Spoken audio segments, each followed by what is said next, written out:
the coolest granny in town, also author of Healthier and Slimmer, Conquer Disease, Conquer Obesity, South African based in the Netherlands, but that's a beautiful one titled Asihambe Muhwanto. We're speaking about what can you do to take control of your own health outside of medication, what you eat, how you look after yourself physically, smiling, making sure you've got a positive way of seeing life. You often hear the saying, let food be my medicine, but what you put on your plate can also be the cause of your disease. So we're going to be speaking a little bit about that with our guests, exploring how diet can be used to take control of health, from reducing dependence on medication to reversing dangerous diagnoses. Makheni Zonneveld is joining us right now, the coolest granny in town, and also we have Palesa Maleka, who is a registered dietitian.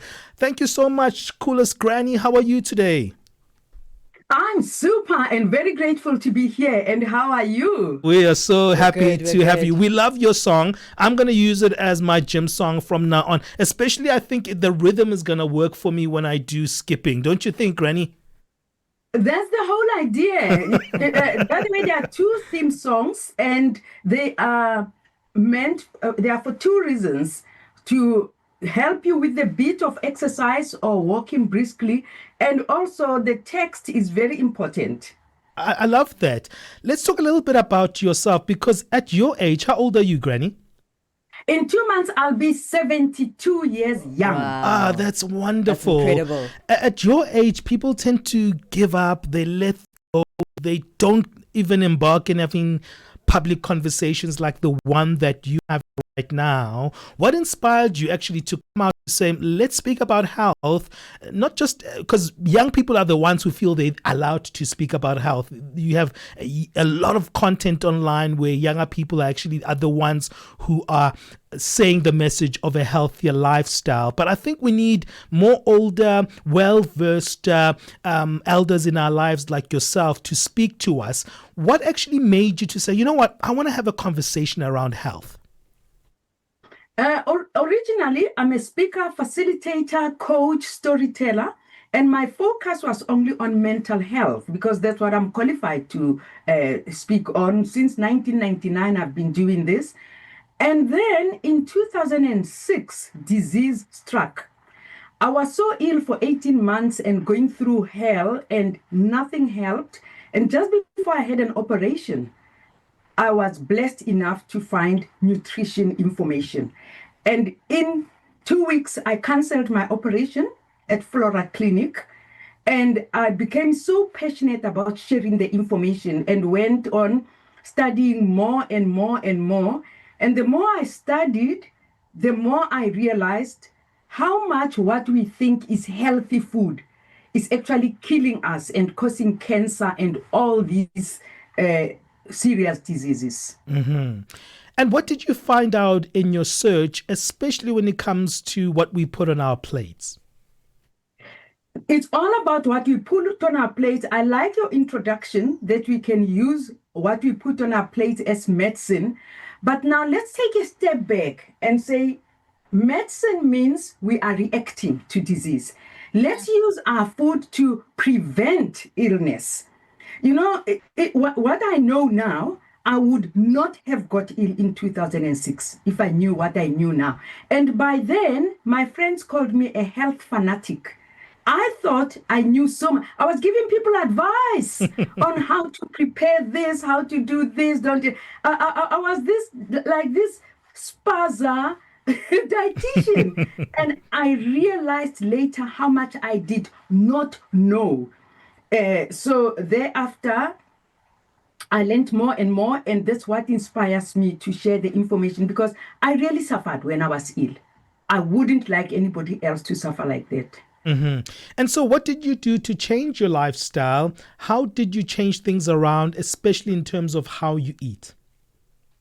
You know, Ben, I talk to people because I'm a coach. I talk to people all the time, and also people who buy my book and contact me and say, oh, but lifestyle change is so difficult. This is what I've realized. There are two types of people. There are people like me who were suffering when they got the information. I applied everything at the same time, everything that I had learned. And in less than 2 weeks, I was fine. But people who are not suffering say, oh, but I'm so used to this. The problem is that the things that make us ill, the food stuff that make us ill, are all addictive. Mm-hmm. Sugar, we are addicted to meat. them, and you can't imagine living without them. But when you are ill, there's a doctor in South Africa who refers people to me, and because they are ill, they immediately implement and they get well. But those like Benny who are still, you look so fit and healthy, you will think, no, how can I live without cola?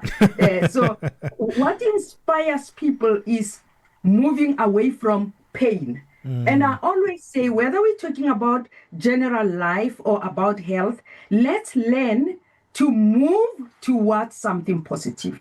Fantastic. Let me bring only in sure. moving away from what is negative. Fantastic. Let me bring in Palesa into the conversation. Palesa, welcome back on the show. It's always good having you, and it's good to see you on our live stream as well there. How important is it that we should actually think about our food as a form of medicine? Thank you for having me, and hi, Granny. First of all, I want to say, when I was looking at her and I'm like, I'm seated and she's standing. This is why she is 72 and she looks like she's 50. Yeah. Because, most of us, in terms of when it comes to physical activity, I know it has been a thing. People don't think that like taking small walks as a person is going to actually be very positive in 20 years from now. So before I can even get into that, when we say we must make food thy medicine, I think I always call myself a preventative doctor. That if we are being honest, if nutritionists and dietitians did their jobs, if the words were out there, if people knew more about nutrition and healthy eating, there would not be a need for medicine for diseases such as your diabetes and hypertension and all of those things, because those things would be prevented. So before we even say let food be thy medicine, can we let food, be the preventative factor for people to not even need medicine at all? Okay, we're going to take a break, and then we're going to come and speak more about that, because that preventative fact that you guys are making, saying this is a prevention, it's not just a response, is something that Palesa, you are echoing with Mama Makheni, but we'll come back and speak after this short break. It's 20 minutes past 11 o'clock Central African time. Food, how important is it as a nutritious value, but also to avoid all those sicknesses that we can easily prevent? Mix Vibration sur Channel Africa. C'est notre invitée du jour, la belle Aïna Mwenze. Elle est là, certaines l'appellent Boss Lady. Bonjour Monsieur Gelino. Parlez-nous un tout petit peu de vous. Je m'appelle Boss Lady Aïna. Je mets l'accent sur le nom de Boss Lady parce que je mérite cela après le travail fait. Et c'est une rémunération en titre de la personne que je suis devenue aujourd'hui. Épouse et une mère de 4 garçons. Et voilà ce que je peux dire pour l'instant. Et vous vous êtes lancé dans le business. Comment c'est venu? En tant que mère et se retrouvant dans les pays étrangers, particulièrement en Afrique du Sud, je me disais que laisser les enfants sur la charge des travailleurs ou d'une bonne, ça serait pas très intéressant. Je me suis dit, bon, je dois essayer de m'organiser et trouver un emploi que je peux faire. Mix Vibration, tous les dimanches de 18h à 19h, temps universel. Step into the heart of the day on the move with Palesa and Benjamin. We're exploring how your diet can be used to take control of your health, from reducing dependence on medication to reversing dangerous diagnoses. And hang out with the coolest granny in town, Makheni Zonneveld, the author of Healthier and Slimmer, Conquer Disease, Conquer Obesity, as well as registered dietitian Palesa Maleka. Palesa, usually when we think about food, we only think about, what we've been taught. You eat 3 times a day, less, more. more, but this is what we have to do to live. But we don't really think about what we're putting in our bodies and their adverse effects inside our bodies, and sometimes could be to our detriment and to our betterment as well.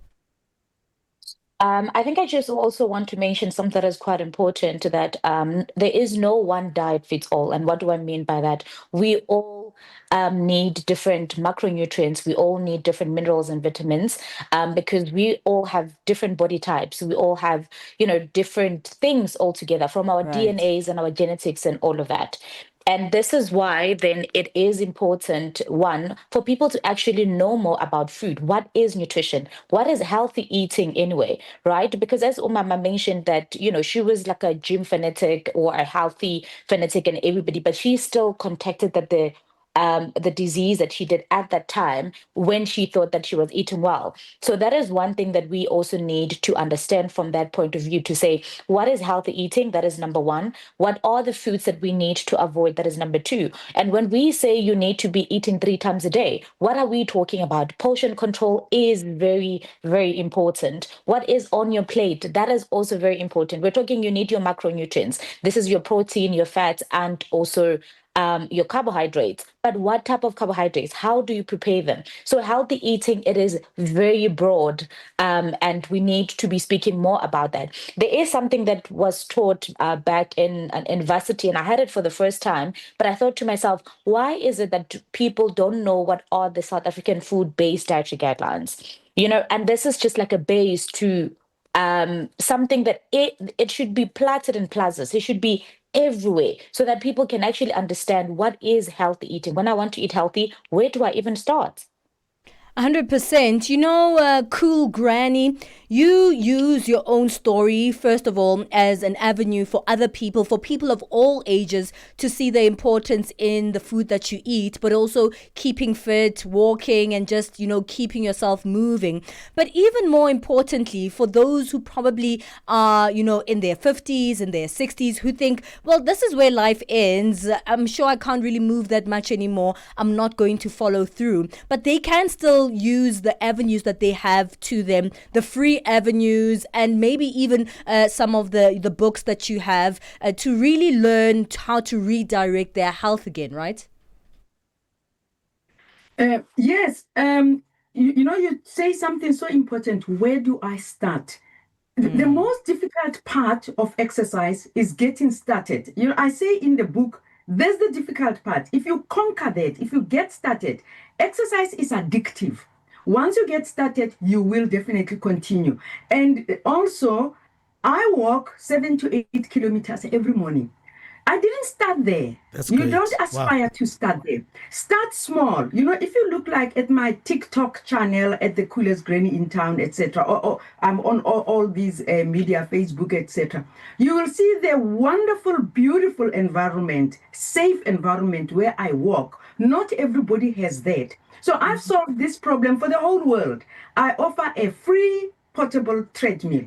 You just go to freehealthclub.online and you ask for your portable treadmill. And I say, start small. If you've been sitting on a couch all along, start with 10 minutes at a slow tempo. Up the tempo until you can walk at the pace of the coolest granny song for at least 30 minutes every day, and make it a family activity. Make it a family activity. All of you at home do this. It's a lot of fun. And when it comes to nutrition, Palesa, you say it's like complicated. I wrote this book to make it simple. It's so simple and straightforward. I make it very straightforward. The body, you have mentioned all the things that our body needs. And I'm glad to see you drinking water, Palesa. Yes, all the time. Yes, the body needs water, carbs, proteins, oils, as you have mentioned. So I wrote this so that people can know exactly which carbs are good, which carbs and are which bad. carbs are bad. Which proteins are good, which proteins are bad. Which oils are good, which oils are bad. And by good and bad, Ben, you have mentioned what is on social media, what is on the internet. Good carbs, proteins, oils are not health products. They are not manufactured. They are natural foods. All the manufactured so-called health products are the drivers of cancer and other diseases.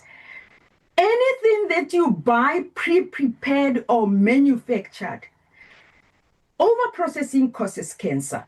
The chemicals that get used, like flavorings and colorings and preservatives. I'm going to give an example. I've got very coarse hair, and someone advised me to use mayonnaise. I never have mayonnaise in the house. So I went to the supermarket and bought their best mayonnaise. Everybody knows what I'm talking about.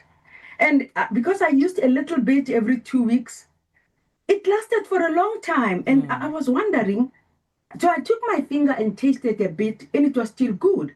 So I looked at my WhatsApp. When did this person advise me to use this? It was 2 years in my fridge, and it was still good. Wow. If you eat that, what preservatives are you eating?